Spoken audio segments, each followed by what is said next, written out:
माझ्या चेहऱ्यावरून तुम्हाला नाराज वाटतंय का? मी 2 दिवस श्री संत बाळूमामांच्या मेंढराकडे गेलो होतो, त्यामुळे मला इकडे यायला वेळ लागला. आणि आज मी इकडे आलोय, म्हटलं तुमच्याशी पहिल्यांदा बोलावं. मी भारतीय जनता पार्टीचा एक सर्वसामान्य कार्यकर्ता आहे. भारतीय जनता पार्टीनं मला 2020ला विधान परिषदेमध्ये काम करण्याची संधी दिली आणि त्या संधीचं मी सोनं केलं. या महाराष्ट्रातील सर्वसामान्य लोकांचे अनेक प्रश्न मी विधान परिषदेमध्ये लावून धरले.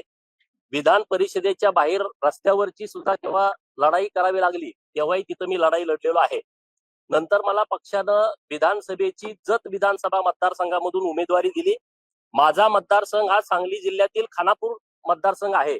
आटपाडी तालुक्यात माझं पडळकरवाडी नावाचं गाव आहे. परंतु माझा मतदारसंघ सोडून भारतीय जनता पार्टीनं जत विधानसभा मतदारसंघामध्ये मला उमेदवारी दिली. तिथल्या जनतेनं भरघोस मतदान देऊन महायुतीच्या सर्व कार्यकर्त्यांनी काम करून मला जवळपास 40,000 मताच्या फरकाने विधानसभेमध्ये पाठवलेलं आहे. आता मी नाराज असायचा प्रश्न नाही, परंतु मी ज्या लोकांच्यासाठी काम केलं त्या लोकांच्या भावना होत्या की मला मंत्रिपद मिळावं. परंतु पार्टीनं जो निर्णय घेतलेला आहे तो निर्णय मला मान्य आहे. मी इथून पुढं महाराष्ट्रातील धनगर समाजाच्या आरक्षणाचा प्रश्न, Bahujan Samaj, OBC, minor OBC, भटके विमुक्त, पालामध्ये राहणाऱ्या लोकांच्यासाठी आणि हिंदू धर्म आणि हिंदुत्वासाठी मी पूर्ण वेळ काम करणार आहे. त्यामुळं नाराजीचा कुठलाही प्रश्न असणार नाही. तुम्ही नाराज नसला तरी तुमचे कार्यकर्ते जे आहेत ते मात्र खूप नाराज आहेत. अनेक वेगवेगळ्या पोस्ट ज्या आहेत त्यांच्या माध्यमातून व्हायरल केल्या जातात. धनगरांवर अन्याय केला अशा पद्धतीच्या त्या पोस्ट आहेत. नाही, कार्यकर्त्यांच्या भावना या स्वाभाविक आहेत की धनगर समाजाला प्रतिनिधित्व मिळावं अशा कार्यकर्त्यांच्या भावना होत्या. परंतु पार्टीनं विचार करूनच निर्णय घेतला असेल. त्यामुळं कार्यकर्त्यांनाही माझी विनंती आहे की आपण पार्टीच्या सोबत कालही होतो, आजही असणार आहे आणि उद्याही असणार आहे. माननीय देवाभाऊंच्या सोबत, नरेंद्र मोदी साहेबांच्या सोबत आपण कालही होतो, आजही आहे आणि उद्याही असणार आहे. त्यामुळं कार्यकर्त्यांनी सुद्धा संयम बाळगावा ही माझी विनंती आहे आपल्या माध्यमातून.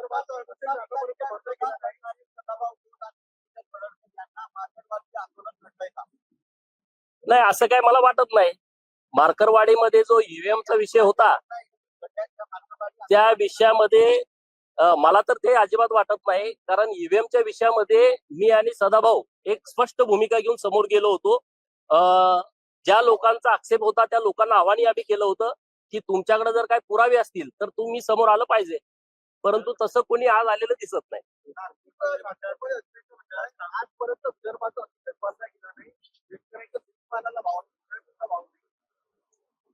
देवाभाऊ पुन्हा आता महाराष्ट्राचे मुख्यमंत्री झालेले आहेत आणि विदर्भाचा अनुशेष भरण्यासाठी 14 ते 19 आणि नंतर 22 ते 24 मोठ्या प्रमाणामध्ये त्यांनी काम केलेलं आहे. नितीन गडकरी साहेबांच्या माध्यमातून केंद्रामध्ये नेतृत्व आहे. आता जो काही अनुशेष राहिलेला आहे तो निश्चितपणे येत्या 5 वर्षामध्ये पूर्णपणे भरून निघेल आणि विदर्भातील गावगाड्याच्या ज्या अपेक्षा आहेत त्या निश्चितपणे पूर्ण होतील.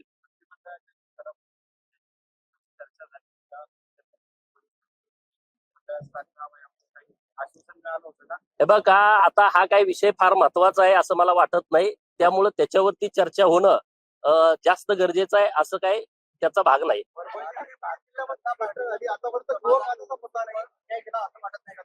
नाही, असं काही नाही आहे. आता जवळपास 12 का 13 ओबीसीचे मिनिस्टर आता सरकारमध्ये आहेत. त्यामुळं काय ज्या काही गोष्टी राहिल्या असतील समजा तर त्यानंतर पूर्ण करतील.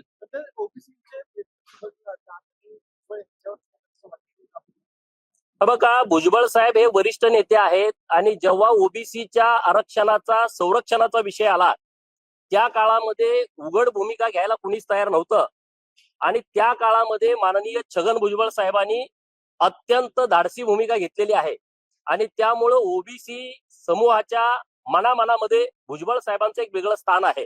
आणि भुजबळ साहेबांना आता मंत्रिमंडळामध्ये संधी न मिळाल्यामुळं ओबीसीच्या मनामध्ये एक तीव्र संताप आहे, हे काय नाकारता येणार नाही. परंतु तो माझ्या पक्षाचा विषय नसल्यामुळं आणि भुजबळ साहेब हे खूप वरिष्ठ नेते आहेत, त्यांच्यावरती मी काय कमेंट करावं इतकी माझी उंची आहे असं मला वाटत नाही.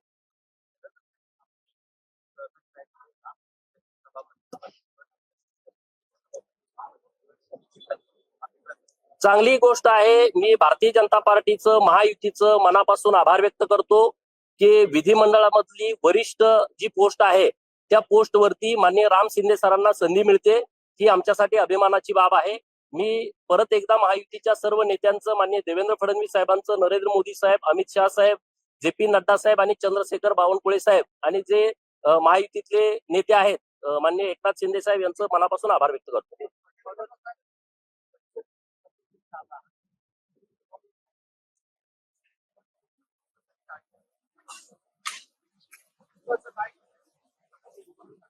अरे बाबा नो, आता काय एवढी चिंता करताय? मी 42 चा आहे, अजून बरीच वेळ आहे, चिंता करू नका.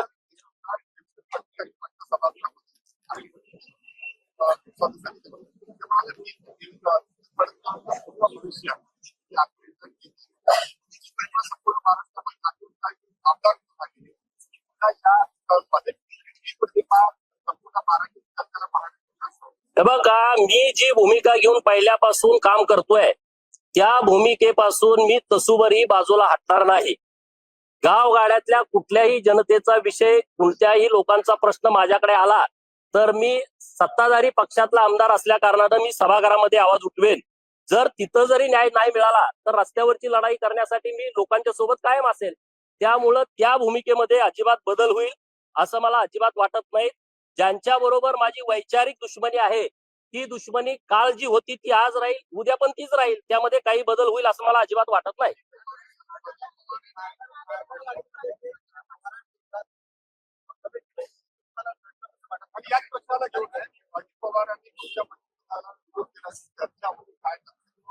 हे बघा, याविषयी मला काही माहित नाही.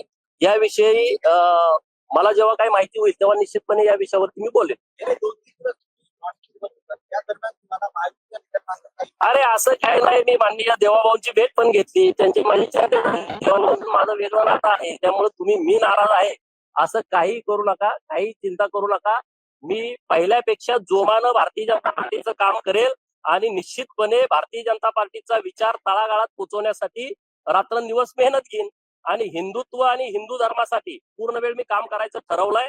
गावगाड्यातल्या पालात राहणाऱ्या लोकांच्यासाठी मी सरकारकडे पाठीमागं लागून मायनर ओबीसी भटके विमुक्तांच्यासाठी एक वेगळं बजेट सरकारनं करावं यासाठी मी आता प्रयत्न सरकार दरबारी करणार आहे. माननीय मुख्यमंत्री महोदयांच्याकडून मला अपेक्षा आहे की निश्चितपणे यामध्ये काहीतरी मार्ग निघेल.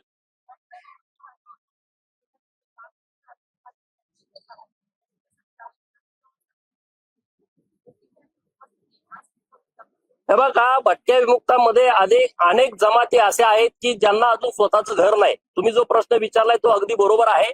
ते पालामध्ये राहतात, या गावातून दुसऱ्या गावामध्ये जातात. त्यांच्याकडे ना रेशन कार्ड आहे, ना त्यांच्याकडे आधार कार्ड आहे, ना त्यांच्याकडे मतदान कार्ड आहे. आणि म्हणून सरकारकडे मी गेले वर्षभर सातत्याने या विषयावरती आवाज उठवतोय की भटक्या विमुक्तांमधल्या ज्या पालात लोक राहत आहेत त्यांच्यासाठी ठोस भूमिका सरकारनं घेतली पाहिजे. त्यांच्या मुलाच्या शिक्षणाची जबाबदारी घेतली पाहिजे. त्यांना कायमस्वरूपी एक रहिवासाचं ठिकाण त्याचं निश्चित झालं पाहिजे. आणि मी निश्चितपणे सरकारकडे या गोष्टीवरती पाठपुरावा करून त्यातून 100% मार्ग काढेन असा मला विश्वास आहे.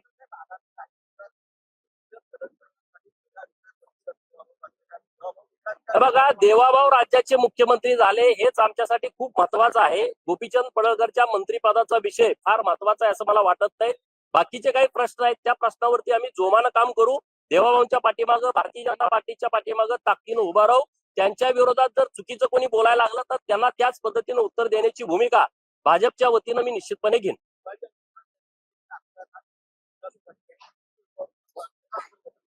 बघा, आता प्रत्येकाला वाटतंय की हिवाळी अधिवेशन लवकरात लवकर यावं. तुमची पण इच्छा असते, तुम्हाला पण अपेक्षा असतात. मुंबईत राहून राहून तुम्ही कंटाळलेला असता. एकदा नागपूरला जावं. तर आता नागपूरमध्ये आल्यानंतर हिवाळी थंडी बरोबर राज्यातले प्रश्न मिटावेत यासाठी आम्ही सगळेजण प्रयत्न करतोय. नमस्कार.